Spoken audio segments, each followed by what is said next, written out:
We're here in the vineyard of Norman Hardie Winery in Prince Edward County, here with Norm Hardie. Norm, I noticed these vines.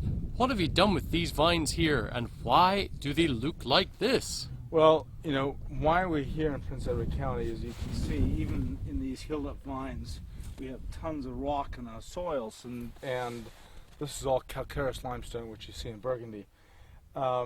However, and there are not many places in the world outside of Burgundy, and this is the only one I've ever seen that has these soils.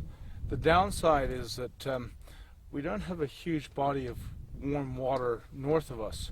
So when those cold winds come in, if it's minus 25 10 miles north of us, it's minus 25 here, and that's enough to kill off the vines.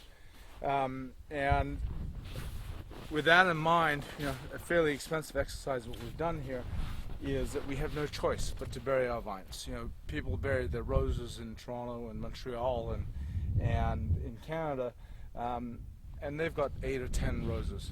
We've got 25,000 vines.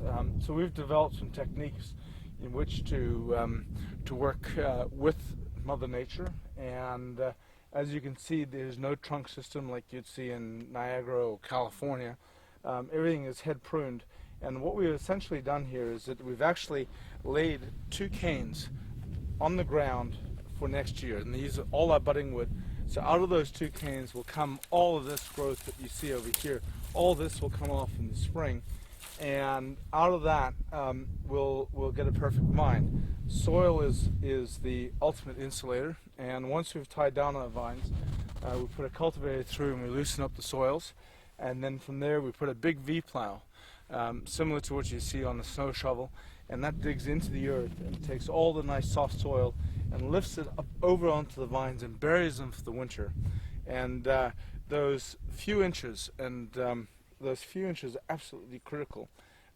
Give the vines enough insulation, but most importantly the buds, enough insulation that they can survive minus 20, minus 25. They can go to about minus 40, so we never really look at the temperatures of the winter.